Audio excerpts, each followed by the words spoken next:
Hi friends, welcome to my channel Odia flavours by Madhu. आसतु आज बनैबा लिंब कढ़, जो लिंब कढ़ बा लिंब फुलर भजा आज आम बनैबा।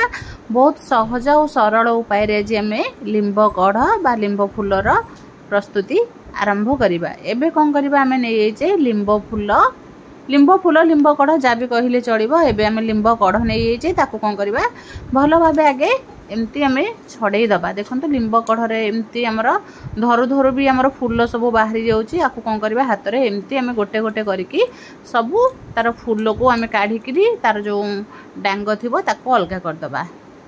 ये भाव आम सबू लिंब फूल काढ़ी रखीदबा। बेसी फूल कम कढ़ से सब छड़े रखीदे सारापर एवं कौन कर आपको पूरा भल भाव सबू एमती हाथरा को एमती घसीदेले से गली पड़ू।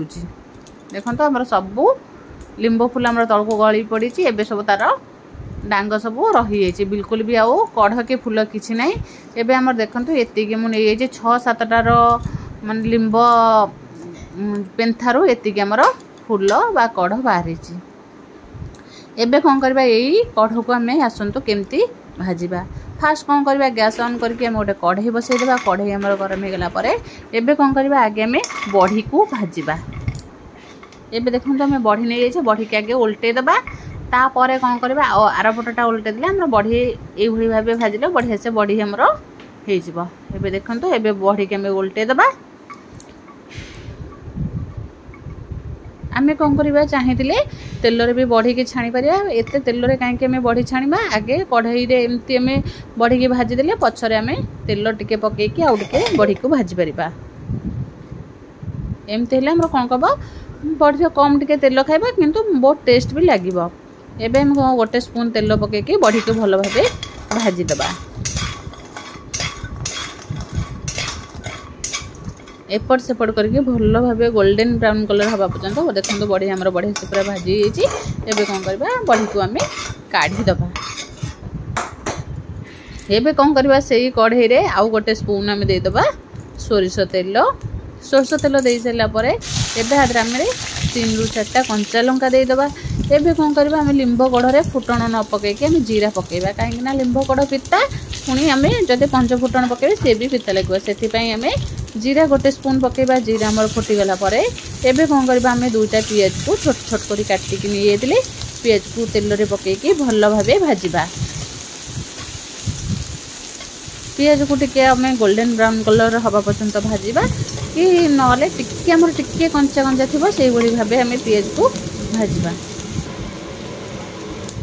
एबे देखंतु हमर पियाजटा तेल रे भल भाबे भाजी गलानी। एबे कौन करबा तादरे आम रसुण 10-15 कड़ा रसुण ताको न छेचिकी गोटा पकेबा।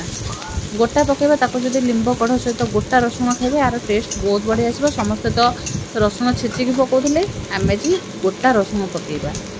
गोटा रसुण पकेकी आउ टिके ताको भाजिबा। भाजी हो गला परे एबे कौन करबा आउ टिके ताको एपट सेपट करके भाजीदेबा। देखो आम भाजी हो गला परे पूरा कलर चेंज होइछि।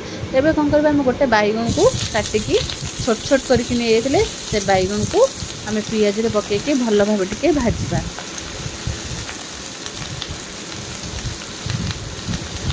गोटे बैगन को आम काटिकी आगे पानी रे पकई देइतिले। आपको कौन करबा आपको पियाज सहित भल भाव बैगन को टिके भाजीदेबा। कहीं लिंब कढ़ बहुत पिता लगे ता संगे बैगन टिके पकेले पिता टिके कम लगे। बैगनटा मीठा मीठा टिके लगे से पिता आमर कमी जाए। एमती तो डायबिटीज पेशेंट मैंने आराम से लिंब कढ़ भजा को घरे बन के खाई पारे। ये तो बहुत पिता लगे किंतु आम एमती पिता मझे मझे खाइबा उचित। नले जो मैंने पिता न खाऊे निश्चय थरे मसरे 15 दिन थरे पिता खाइबा को चेष्टा करूँ। एबे कौन करबा स्वाद अनुसार लुण पकेदेबा। लुण पकेकी भल भाव आउ टिके गोलैबा। देखो एमती गोल सारापर एबे कौन करबा आउ टिके आदि आम हलदी पकेदेबा। हलदी पकेकी एबे कौन करबा आउ टिके ताको गोलैदेबा। आम जब लुण आगे सागे सागे पकई बैगनटा पेचा पेचा हो जाता बिल्कुल भल लगे ना। टे बैगन भाजी सारा तापर आम लुण पकेले बैगनटा आमर पूरा गोटा गोटा ही रहिबो। देखो बैगन भजाटा आमर केते बढ़िया से हो जाइए। एबे कौन करबा आमे बड़ी जो भाजी थिले ताको टिके टिके खाली दरदर छेचा करके नै जबा। एमितिरे बड़ी तो हाथ रे भांगी जाए आरो छेचिबा पई किछि दरकार नै। एबे देखंतु हमरा बड़ी की पके की आउ टिके भलो भाबे गळी देबा। बड़ी के आम जमी बड़ी चूरा करके खाते पूरा प्लेन से भाई भाव न करके दरदर बड़ी छेचा को छेचिकी आम बैगण सहित पकेबा।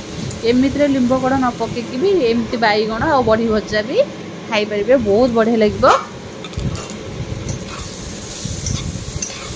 एबे देखो भल भाव टे गोलैगला एबे कौन करवा आगु आम लिंब कड़ जो बाछिकी रखिदे ताको धोईकी पकेबा। लिंब कड़ को तो काटिया दरकार नहीं कहीं से बहुत छोट छोट ताकू कौन करबे एमती डायरेक्ट आम धोईकी पकेबा।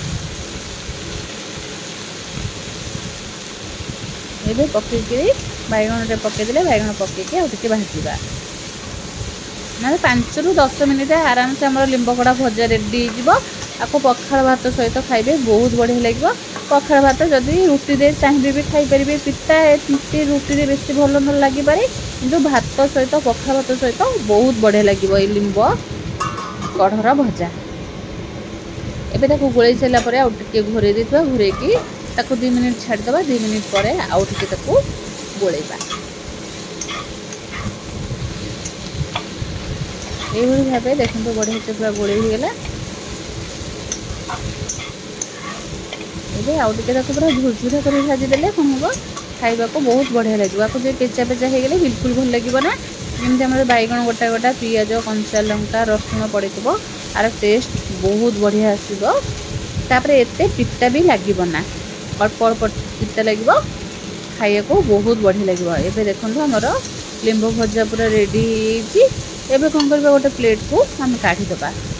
गैस बंद करके हमें प्लेट को काढ़ी लिंब भजा को टेस्ट करके कहबा केमती लागुଛି।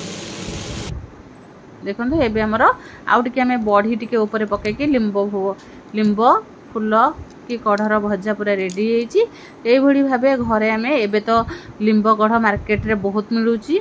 जदि लिंब कढ़ अच्छी निश्चय थरे घरे ये भावे लिंब कढ़र प्रस्तुति करंतु भजा करंतु पिठो करंतु जहाँ कले भी खाइबा को बहुत बढ़िया लगे। कहीं आम मासे 15 दिन रे थरे पिता खाइबा निहाती दरकार कहीं पिता आम देह बहुत हितकारक।